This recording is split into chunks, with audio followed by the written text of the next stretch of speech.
We can begin.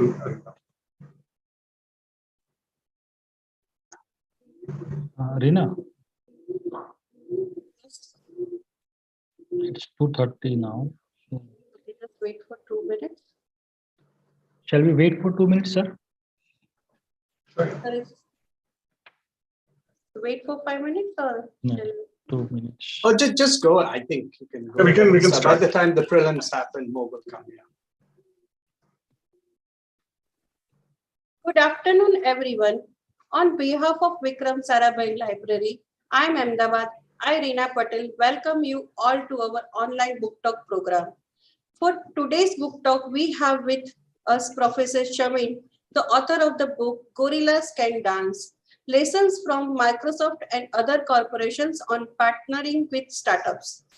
Professor Amit Karna from IIM Ahmedabad will also be joining the book talk for a conversation with the author.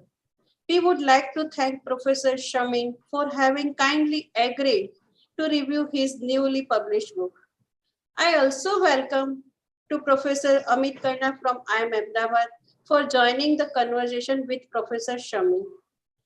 Before we start the book talk, Professor Amit Karna will give a short introduction of the author of the book, and there will be a 30 minutes talk. Afterwards, we will take a question answer session.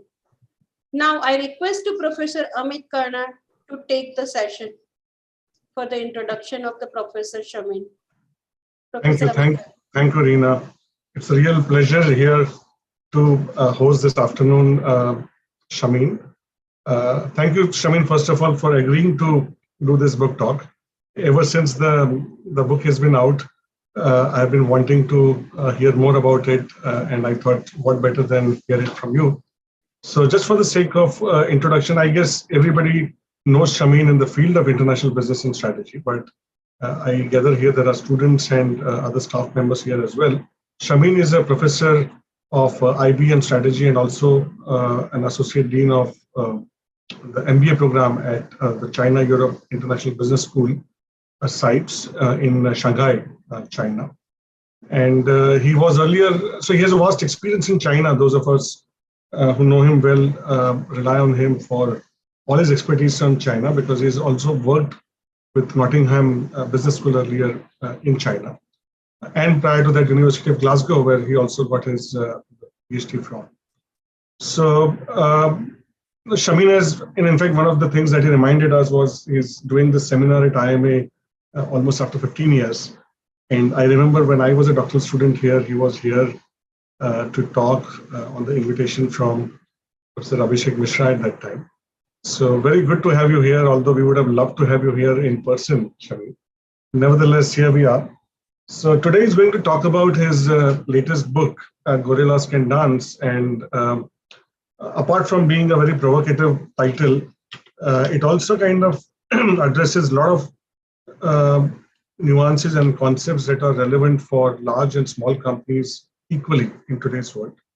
And quite excited to hear about the examples about the corporate startup partnerships that you highlighted in your talk. So what I would request the audience to, if you have any questions, please feel free, those who are joining in from the Zoom platform. We are unable to monitor the YouTube comment platform, YouTube comments on the YouTube platform. But who are on Zoom can please write down your questions using the Q&A panel on your screen. And if that doesn't show up for some reason or doesn't work, please use the chat option. But we'd prefer if the Q&A option is put so we can put those questions put forward to Shameen for his review and response. So over to Shameen. We'll have roughly around 30 minutes of talk followed by 15 minutes of Q&A. Over to Shameen. Amit, thank you for the very kind introduction, and thank you very much to Reena and the team for inviting me to be part of this book talk series. So what I'll do is over the next 30 minutes, try to give you a quick overview of some of the key ideas in the book. Shameen, sorry to interrupt. I can't see your screen. Your share screen, I think, went up. So let's try to get this back up. So basically what I'll do, and I'm crossing my fingers that we can get the screen up. Yes, it's up now. Okay, great. So what I'll try to do in the next 30 minutes or so is to give you a very quick overview of some of the key ideas. We'll see how much we get through in 30 minutes. And then at that point, I'll stop, even if I haven't covered everything, because by then you'll have got the essence, I'm sure. And also, I just want to say at the outset, this is a book written for a practitioner audience. I realize there are some doctoral students in the audience, but I will be presenting this mainly as it is written in the book. So don't expect a lot of citations to previous literature and so on. And the book is really about how big companies can partner effectively with startups. The origins of the work, as was alluded to, I did my doctoral work in Scotland with Professor Stephen Young. And in fact, being in Scotland was very interesting because on the one hand, there were these large multinational companies with subsidiaries there, which people like Stephen Young, with his co-author Neil Hood, had studied for many years. I myself was studying how young companies were going international. In fact, I was studying Indian software startups at the time. And then I got interested in how these two might come together. And some of my early work was in Scotland and also in India. This was one of my first articles from the academic perspective in International Business Review. But I took some of those examples along with examples from Bangalore, which I was beginning to observe, and wrote it up for California Management Review. It was called Dancing with Gorillas from the Perspective of the Startup. And actually, it's a title that was inspired by a comment from C.K. Prahalad. I had asked him at the Academy of Management conference in 2006 whether he thought it made sense to study the way in which these two sets of organizations could work together. And his remark was, I don't think the smaller companies have a choice. They need to learn to dance with the big gorilla. I also then tried to develop some theoretical ideas around this with the well-known international business scholar Peter Buckley. I worked with George Yip, and we were focusing more on emerging markets. And this time, the focus flipped a little bit to look at it from the perspective of the large companies. And that's something I've stayed with in the book, although I do see it's important to look at it from both sides, as I've done in a recent piece in Journal of International Business Studies. So this is all just to say that there's a lot of academic work underpinning this. I've also been trying to write for practitioner audiences along the way. And this book is very much for a practitioner audience. And the one company that I was very lucky to study for a large number of years was Microsoft. In fact, one of the most interesting interviews of Steve Jobs and Bill Gates, and it's available on YouTube, happened in 2007, probably their last joint appearance in public, and they are talking about their own experiences. And at the end in the Q&A, a journalist asks, what can each of you learn from the other? And when it's Steve Jobs' turn, he said, Microsoft has been very good at partnering with other organizations. But even Microsoft had to learn how to engage with startups. And I was lucky to observe this from the beginning. Dana Lewin was, as a young man, part of the Macintosh team in Apple. He was the only non-techie that Steve Jobs took with him when he left Apple and set up Next. But he ended up in Microsoft in 2001 and became the first link between Microsoft and startups. Dana Lewin was based in Silicon Valley, and that's where he started his work. And then later, a team in Israel, Microsoft Israel, took this over. They started pioneering a corporate accelerator framework and established one in 2012 in Tel Aviv. And what was very interesting is that very same year, they established corporate accelerators in Beijing and in Bangalore. And both of these have continued to be extremely effective in engaging with startups.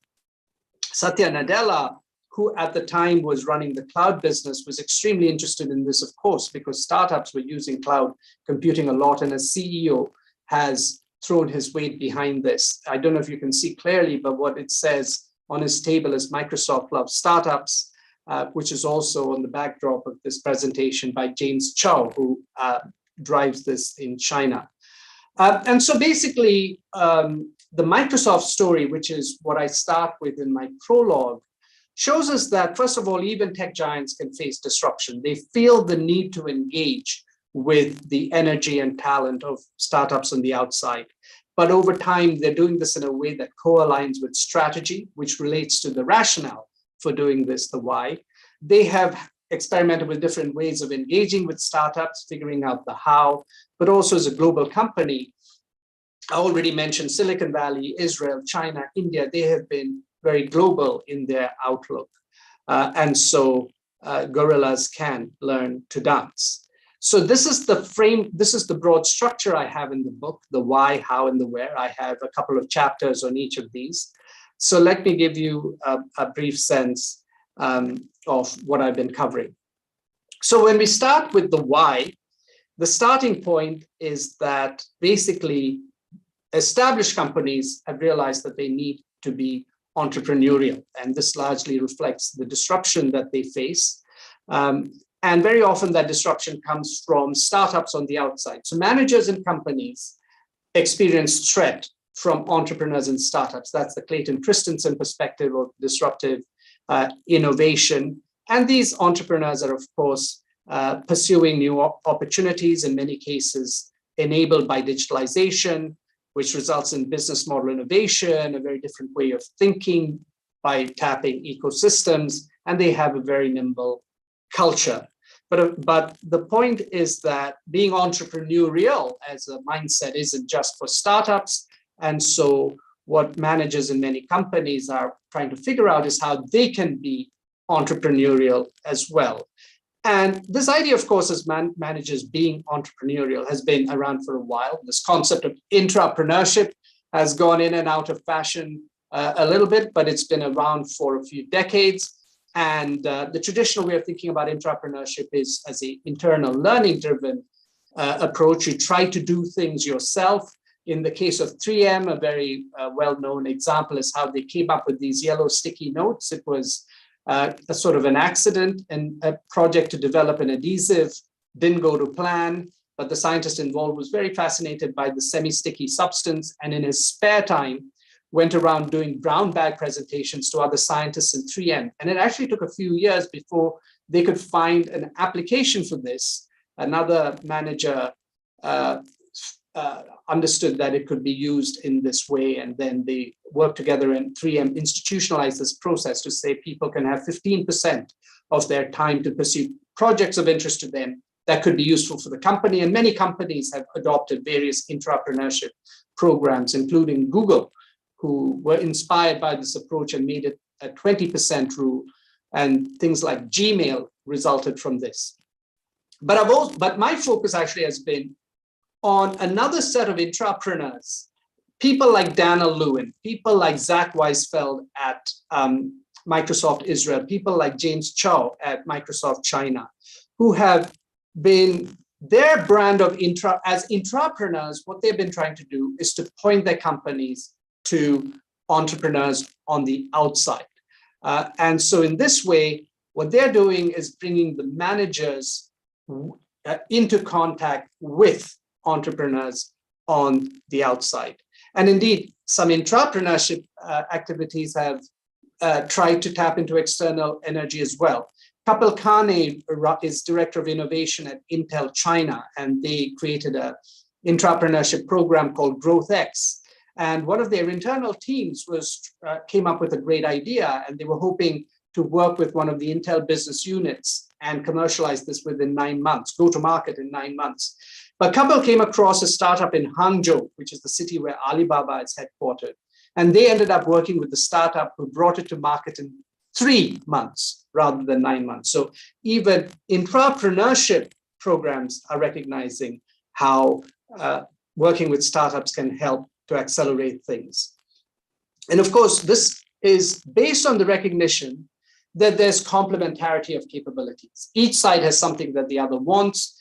Big companies have the scale, the legitimacy, the resources. Startups have creativity, agility, and speed. And there's a great potential for a win-win. However, if it was that easy, there would be no reason for me to have written this book. And in fact, what you find is that there's a lot of frustration in many companies who have been trying to engage with startups, but run into a challenge. And what I've discovered is that partnering with startups from the perspective of big companies is attractive, but not easy. And Jeremy Bassett, who just as a middle manager at Unilever in the marketing area, very much as an intrapreneur, set up Unilever Foundry to engage with startups. And his comment was, we are the antithesis of what startups are. So, it's very hard for us to actually be entrepreneurial. We might as well engage more with entrepreneurs, but even that is not straightforward. And it's not straightforward because of what I call the asymmetry, the paradox of asymmetry. The very differences that make corporations and startups attractive to each other also make it difficult, or at least not straightforward, to partner with each other. And what I've observed is that the companies that have done well at partnering with startups seem to have unpacked what asymmetry is, consciously or unconsciously, and found ways to address this. Three aspects of asymmetry I have found to be quite significant. The first is the asymmetry of goals, meaning that each side wants different things, but importantly at different timescales. So the big company is typically interested in is maintaining their competitive advantage that they already have, whereas startups are more in opportunity exploration mode. And of course, the speed at which they need decisions is much harder, whereas big companies, even when they think they're moving fast, are moving quite slow from a startup's perspective. And then you have the asymmetry of structure, which mainly is about the difficulty of finding role counterparts. So if the vice president marketing of a big company wants to reach out to his or her counterpart, A, it's relatively easy to identify who that is. B, if both companies are of similar status, the other will typically respond to the initiator's phone call or email, be willing to explore. Whereas with a startup and a big corporation, that's not the case. Thirdly, there's the asymmetry of attention. What I mean by this is big companies see an ocean of startups out there with very fancy sounding names and PowerPoint decks, but they don't know who is actually worthy of their limited managerial attention. From the startup's point of view, there's a slightly different issue. They see they know who the big companies are, but they don't know who within the big company are the relevant individuals they should be engaging with. And so getting their attention becomes challenging. So that leads me to the second part, which is about the how, based on the premise that there's a good reason to do this, but the how needs to take into account the challenge of this, the paradox of asymmetry. And what I have found across different companies in different parts of the world, there's a sort of a systematic way of addressing this that helps to address each of the respective asymmetries. And this is important because, as someone at Silicon Valley Bank said to me, if companies don't talk to startups, they're at risk. The bit that companies need to get right is partnering. So the framework that I talk about, the 3 steps, involve, first of all, synergy, secondly, interface, thirdly, exemplars. And this helps to address each of these 3 asymmetries respectively. So let me explain what I mean by each of this.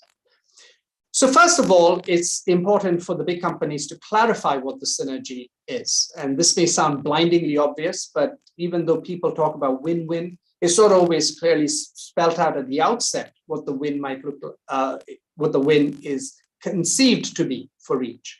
And here I found 2 broad types of synergies. One is what I would call building block synergies, particularly seen in technology companies like Microsoft.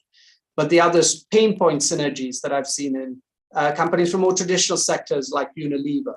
So the focus with the building blocks is the big company actually has some technological building blocks. They want the startups to build on top of it. and the products that they develop can then be, they can have a co-sell approach, which results in a win in terms of revenue sharing for both sides. Whereas from the pain points as synergies are more like the big company is trying to make a strategic change towards digital transformation, but realize that they have pain points. So in the case of Unilever, it could be about consumer engagement in an increasingly digital world.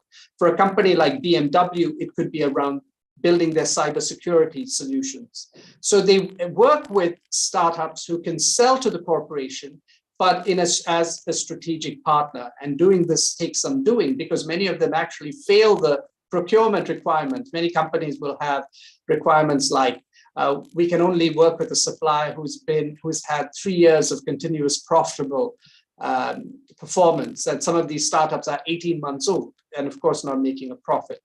And so making this very clear at the outset is first of all important. And then secondly, it's about creating an interface. Who do you talk to first when you're trying to reach out to a company?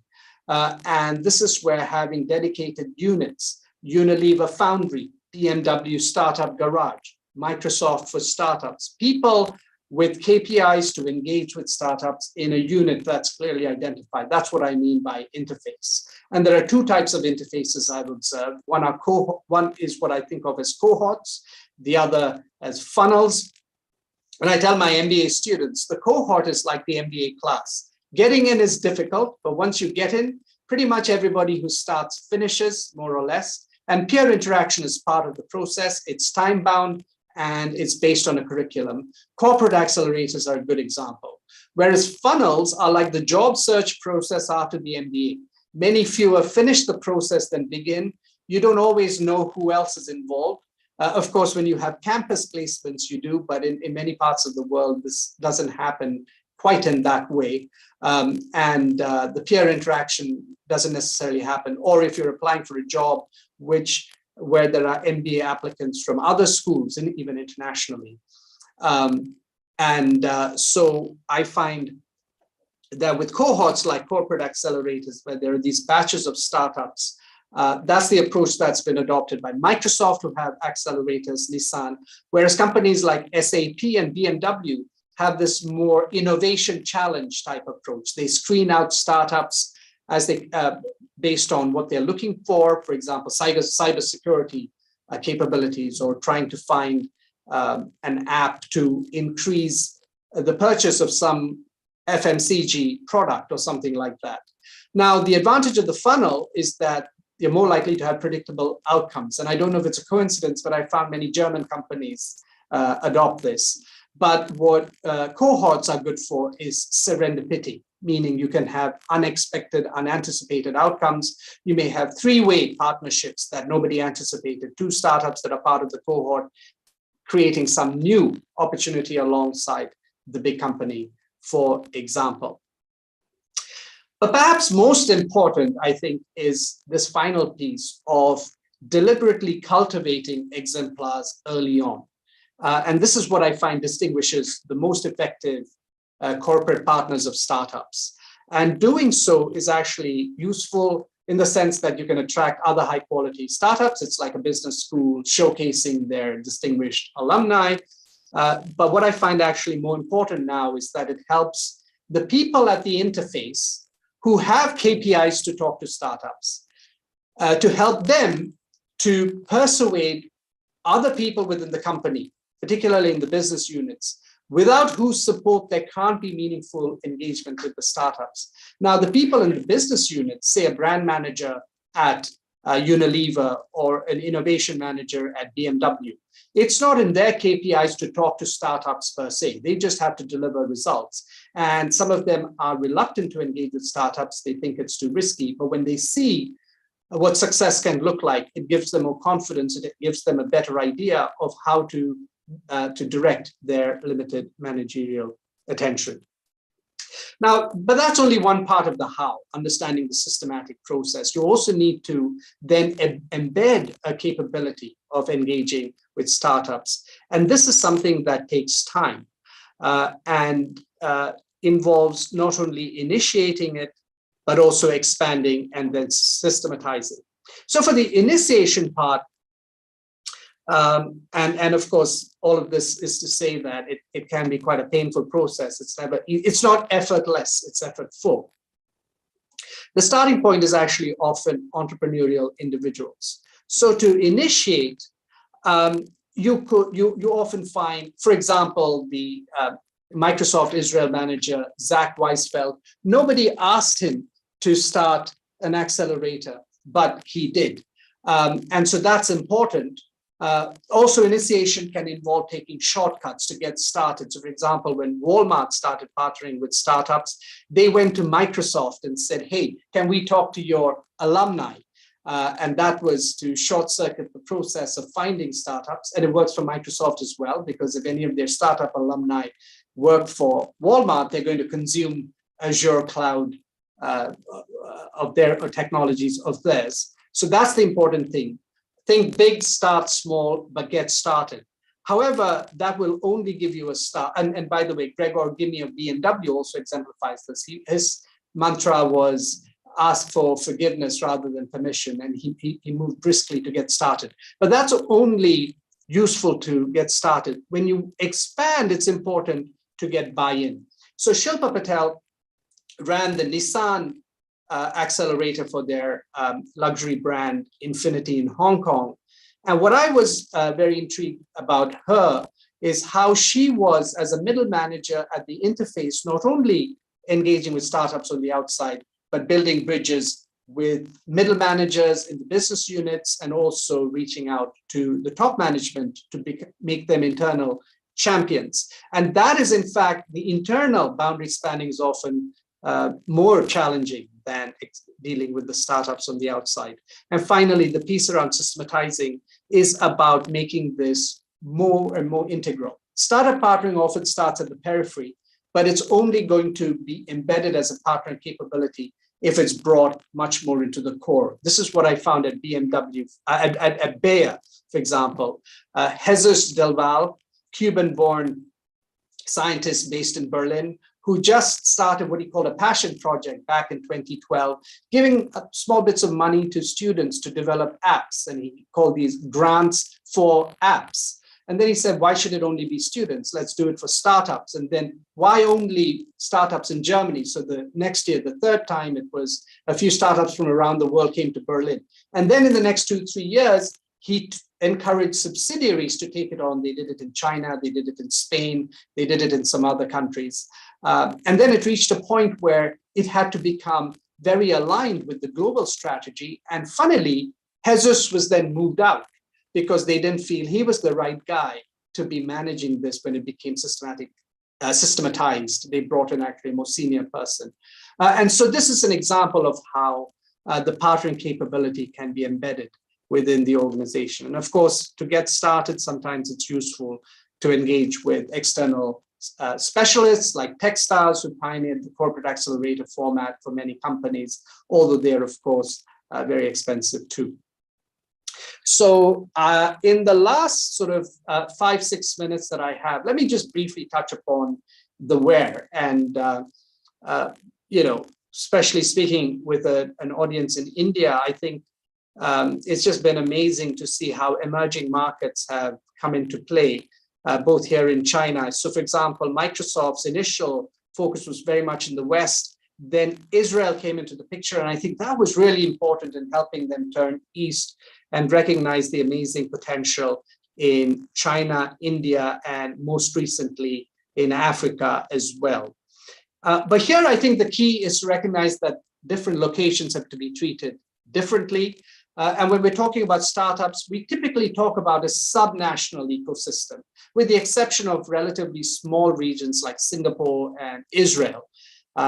Certainly for bigger countries, you would want to think about the subnational ecosystem. And of course, it's very different in advanced and emerging markets. So if you take an advanced market sort of innovation hotspot where you have a lot of startups, the gold standard would be, of course, Silicon Valley, but there's also the Thames Valley region, basically London and surrounding areas. These kinds of places is where I find it sort of most straightforward for the partnering to happen. Based on what we already talked about, of course, in the how. You need to work hard. I'm not saying it's easy, but it's of these regions the most straightforward because there's a critical mass of both sides. In advanced markets, in off the beaten track, in non-hotspots, for example, Glasgow, where I spent a lot of time, also I found examples of this, but it didn't happen in a sort of a very effortless way. Typically, there was policy intervention. Something had to be done to bring together these entities, and there were examples of these. Now, in places like Bangalore in India, or Zhongguancun in Beijing, which used to be called the Silicon Valley of China, it still is, but much more software focused. Now there's also Shenzhen. Here, it becomes important for big companies to adapt their partnering activities for emerging markets, to take into account, for example, that maybe entrepreneurs have less experience at engaging with large corporations relative to, say, Silicon Valley or Israel. Also, Silicon Valley and Israel, you often have people on their fourth startup, their fifth startup. In emerging markets, you tend to have more first-time entrepreneurs. But with that extra bit of structuring, you still have huge opportunities. And very often in these emerging markets, you have access to novel technologies with the use of, especially around the mobile internet, where countries like China and India, which leapfrog the PC era, have a lot of interesting innovations around fintech and QR codes and so on. But even in emerging markets, outside of the innovation hotspots, also I've seen scope for partnering. And in Ningbo, for example, in China, this became possible because policymakers were very creative, very entrepreneurial. They used an existing generic program, the Smart City program, to very cleverly attract big companies to come and give them large projects that would make it worth their while to come, but knowing full well that they would need to engage with local partners to execute. And many of these local partners were, in fact, local startups. But of course, the approach in each of these, as you can see, has to be different. In the emerging markets, adapting to some of the institutional weaknesses, but also leveraging this huge appetite for entrepreneurship and some of these new developments around the mobile internet. And then in the non-hotspots, working with policymakers in particular, because they have to compensate for the lack of a critical mass of both players typically. And it's been very rewarding for me to also see what's been going on in Africa, where my school has a small campus, and I think we're going to be seeing much more from there.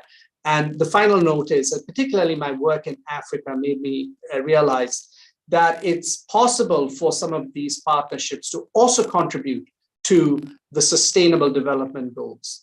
The last of these Sustainable Development Goals is called Partnerships for Goals. And it occurs to me that large corporations and startups, or rather large organizations and smaller entrepreneurial firms, because this could also include, in a place like Africa, the United Nations could be actually one of the gorillas.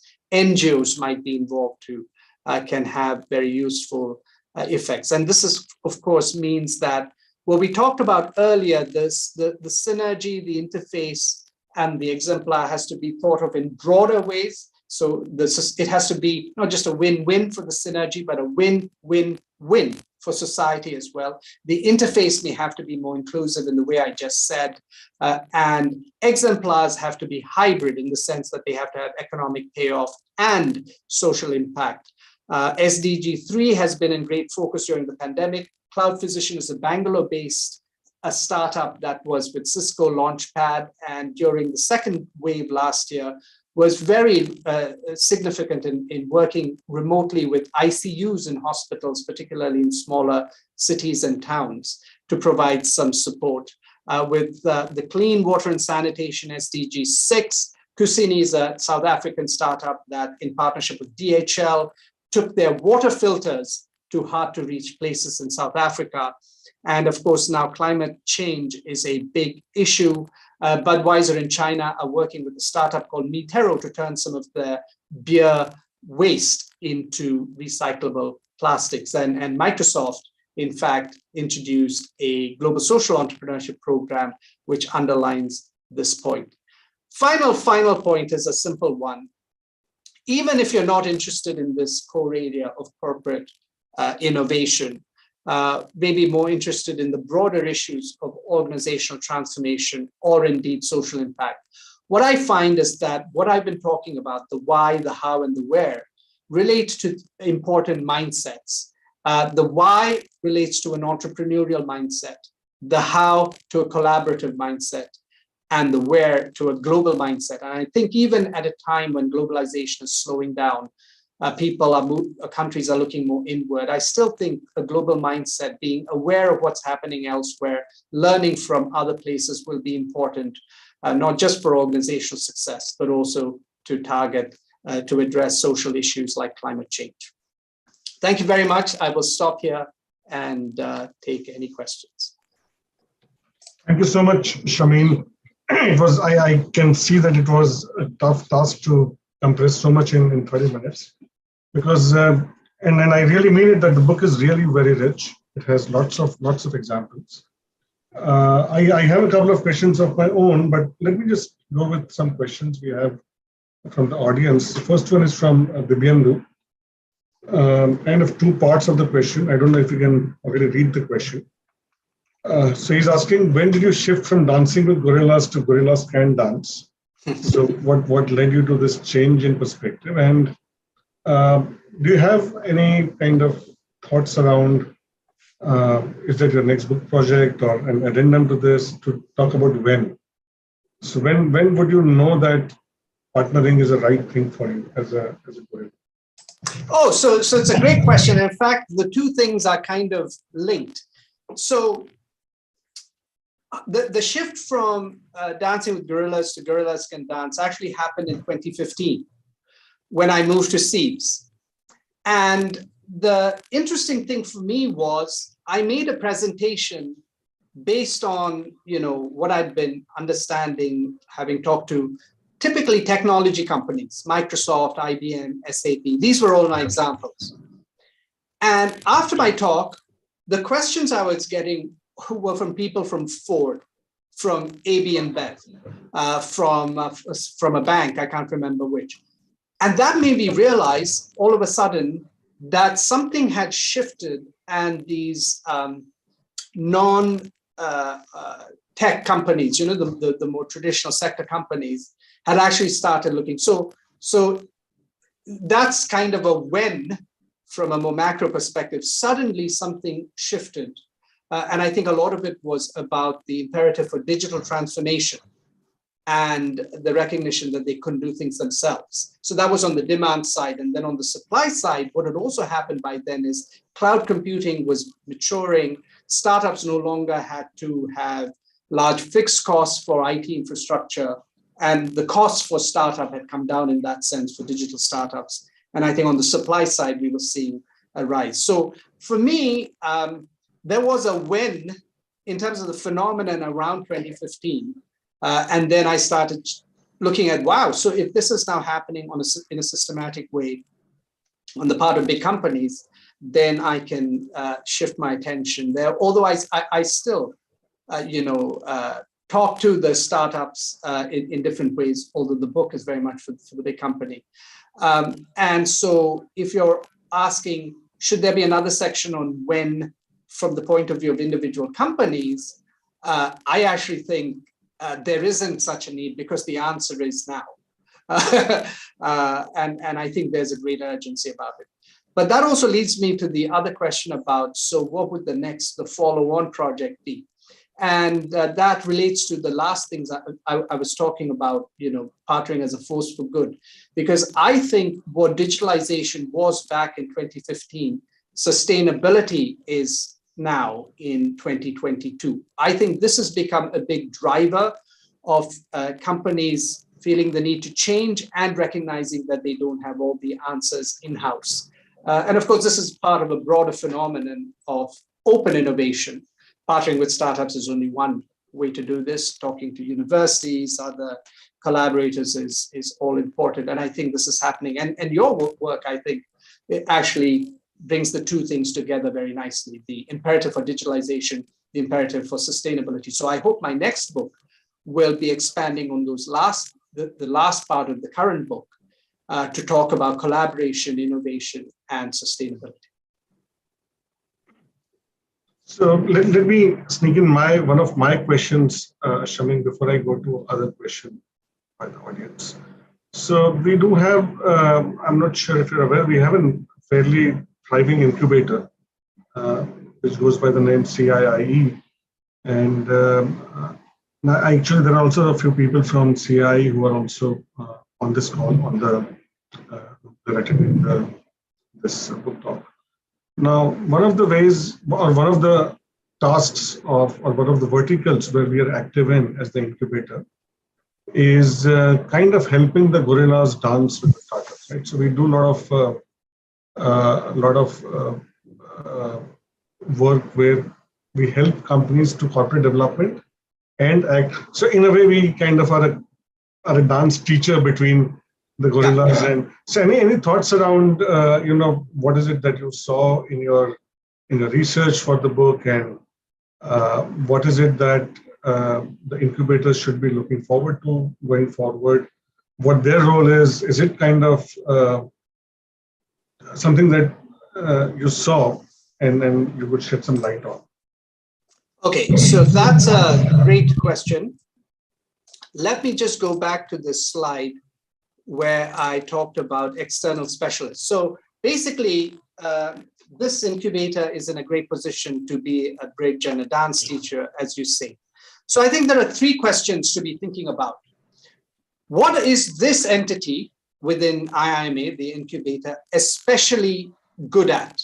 Meaning, what is any particular distinct flavor? So again, I think with all of these kinds of specialists, it's important to think about some particular core competence. And I'm deliberately wording this in a very broad way because you can dimensionalize this in different ways. It could be certain industries. It could be the opposite. It's the fact that you have this huge breadth of industries. It could be around maybe a greater focus on enterprise-facing startups, or it could be, in fact, the fact that you do both B2B, B2C. So it could be either going for a niche focus or a more broad-based focus. But over time, what are we discovering that we are particularly good at? So differentiation, I think, becomes key. And I think it's all useful to, when you've actually done this a few times, which I think your incubator has. So then you can evaluate and ask very honestly oneself, what are we doing really well that others can't do? What are we not necessarily doing that well? Maybe we should drop. And then more specifically on the interface part, what are we especially good at? And what I find is incubators are especially good on the cohort side, bringing together startups. And so making sure, I think that the value of the cohort approach is how the peer interaction is harnessed. A little bit like what we try to do in the classroom, right? So, we want the participants also to be learning from each other and contributing to each other. And so I think the external specialists who run cohorts well do this particularly well. But then you should also be thinking about, even if we specialize in cohorts, should we be having add-on funnels? Should we be having innovation challenges? Or, what happens on the demo day, for example, in these cohorts, I think is very important. And some accelerators do this more thoughtfully than others, because what you want ideally is that towards the end of the interaction, the startup is actually having a new beginning with the corporate, that's not the end. And so how that process is managed to make sure that some really meaningful pilots come about and can go forward, because otherwise it ends up being extremely frustrating for the startups. And the third piece is around geographical strength. I suppose very obviously the Indian market will be one in which an IIMA facility will be unparalleled. But of course, in a big country like India, also there are geographical differences. So what would set apart IIMA's accelerator from, say, IIMB's? And I think actually, the geography part, I think, is extremely important in terms of thinking about it. Just one final comment, in terms of the very first thing. It just occurs to me that like with my very limited understanding of IIMA, one of the things I have always been hearing about is social impact. And, you know, the honeybee work and things like, I don't know if I'm saying it right, honeybee or honeycomb, or, you know, network. yeah, I have heard more about social impact from IIMA than any other school in India. So, you know, bringing that in could itself be one of the distinctive. In fact, the CI actually, the CI, we marry social mass impact with deep tech. And now we have offices in Jaipur, Bangalore, Hyderabad. So we are fairly. Oh, so it is a national operation. Wow. So yeah. But a good summary. So basically, play on your strengths, focus on cohorts and funnels, and do things with a regional focus. So thanks a lot. Exactly. Okay. So Sumit Jaiswal, our doctoral student in the strategy area, has an interesting question, which is another question, like who to partner with. So would it be in the interest of the corporates, he asks, to partner with the startups who already have ties with, say, other investors like venture capitalists or angels, or should they go alone in partnering with startups? So kind of do it in a more kind of a group dance, or do it individually? So who is another big question that if you could share some thoughts on? Okay, so that's a great question. Actually, I find a lot of these people who are running the startup interfaces in the big companies spend a lot of time and effort in cultivating a bunch of VC ties for two reasons. One, to get recommendations of startups to work with, and also to help the startups that they work with connect to go to the next level. So I think that's absolutely right and very much part of what is going on. Now, another issue to think about is to what extent they should be engaging with their own company's corporate venture capital arm, because a lot of the examples I gave actually don't involve equity. And until now, there's been a bit of a division of labor between the two. So for example, in Intel India, there was an initiative to work with hardware startups, and because they said, you know, Microsoft partners with software startups, SAP partners with software, but not many partner with hardware startups. And especially when the Make in India initiative was announced, maybe back in 2016, they made a play for this. And then they started talking to Intel Capital, which had been around for a long time. Intel Capital said, you will actually be talking to much earlier stage startups than us. We will only be interested in Series B and later. But what you're trying to do, you'd be much better off talking to Series A or earlier. And so they ended up not working together. But what I'm seeing now is a little bit of convergence happening. CVCs seem to be going a little bit earlier stage. And some of these non-equity partnering folks are looking for more and more mature startups. So if that happens, in fact, that becomes another sort of ally. And finally, the example I gave about Walmart looking to Microsoft. So it actually makes sense to talk to startups who are engaged with other partners, but it's difficult to find the startup. So it's easier often to go to the partner and then say, well, show us who your startup partners are. And of course, it only works when there's no competitive aspect and when it ends up becoming a win for both gorillas. So definitely don't go it alone in partnering with startups, especially for the large companies that are, you know, relative latecomers to this game. I'll take two questions, Shameen. Let's take the first one. Yogesh is asking, will there be any conflicts, confidentiality issues if a startup partners with corporates in the same domain? Good question. IPR issues. Good question. The short answer is often yes, but it's worth checking. So one of the very interesting startups I came across in China that has been engaging with big companies very systematically is called Testin. And the way I identified Testin is I had gone to Microsoft and said, give me the names of 3 to 5 of your best startup partners. And I did the same for IBM. And Testin was on both lists. So I was utterly intrigued. And it turned out that actually Testin had applied to the Microsoft Accelerator. And in those days, there was this Global Entrepreneurship program of IBM at the same time, got into both programs, and then was in a bit of a dilemma. So the entrepreneur asked each side, can I actually be in the other program too? And both companies readily said yes. So sometimes actually, you might be pleasantly surprised that the big company takes a little bit of a more open-minded approach, partly because they also realize they are competing for the hearts and minds of these startups, so they don't want to tie them down. But in certain cases, of course, when they're working on proprietary technology, then of course they will insist, they will ask the startup to not partner with another competing company. So I think this actually needs to be, it's a negotiation. What I'm, however, finding just two other things.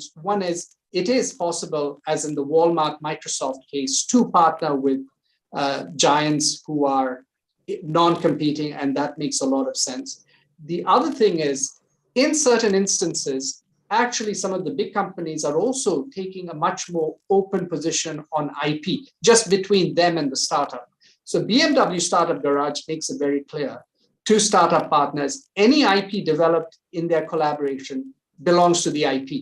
Because what BMW felt was, if they don't do that, the best startups will be too hesitant to work with them. And also they may end up with a lot of legal hassle. So my point is that counterintuitively, there are some companies that are actually taking a more open position on this. Some are not. And basically, it's a negotiation on a case-by-case basis based on the objectives of the big company in particular.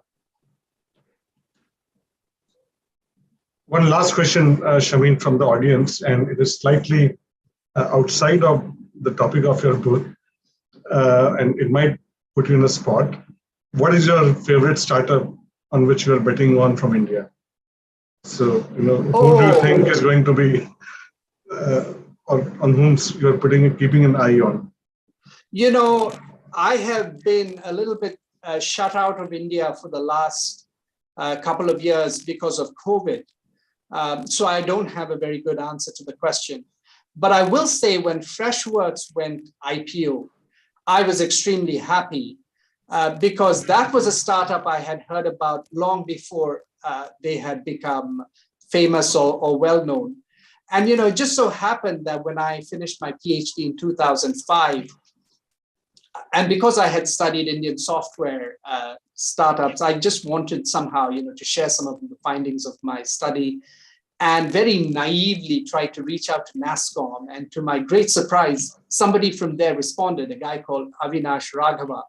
And in a way, our careers unfolded in lockstep over the past 15, 17 years. And he basically became part of supporting this software product ecosystem.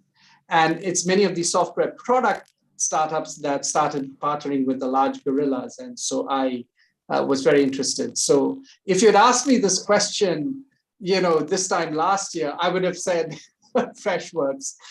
Beyond that, I'm afraid I don't have any good answers. But I was invited to the Maruti Accelerator demo day recently. And there was one startup from an IIT Delhi bloke who was, and he had developed it while he was a student, which I thought was really interesting. And so I think there is this new breed of entrepreneurs, very smart people who are trying to, on the one hand, build intellectual property, on the other hand, solve problems, including with social impact. So I just think the future is incredibly bright in the Indian entrepreneurial ecosystem. Any top of the mind kind of tips or names from the Chinese ecosystem? Something to look out for? So what's happening in China is that a lot of these startups are actually putting their head under the parapet a little bit and being a little low-key. And I think in the foreseeable future, they will, for now, many of them are staying low. But one of the examples I gave of a startup partnering with Budweiser called MeTero, I think is the sort of startup that that can make a big impact. They have new technologies, but they're focusing on solving issues like climate change. And I think we're going to be seeing more of these. And the returnees from the West, and many have been, especially during the pandemic, coming back, are going to keep driving this phenomenon. Wonderful. Thank you so much, Shameen. I can't thank you enough for taking out time this afternoon and talking about the book. I'm sure all our attendees here would greatly benefit from this book. I'm also going to ask for this recording of this talk today and will of course share it with you. But I think there are lots of gems in here, and I wish you all the best with this book. Looking forward to, of course, seeing the next version of the book, but more than that, looking forward to seeing you sometime in 2022 at one of the conferences somewhere in the world. So thank you so much, and thank you everyone for coming in to listen. And if you have any other questions, feel free to reach out to Shameen. His email address is available on the site's website and on his website, gorillascandance.com. Thanks so much, Reena, for organizing this. It was a wonderful afternoon. Thank you, Shameen. Thank you. Thank you. I thoroughly enjoyed this. Thank you so much. Thank you so much, Professor Shameen, for your valuable talk and give time. Also, thank you, Professor Amit Karna, Thank with you. the conversation. It's a very wonderful talk. Thank you, everyone. Thank you. Thank you, everyone. Okay. Thank you all. Bye-bye. Bye-bye, Amit. Thank you. Thank you, Reena. Bye-bye.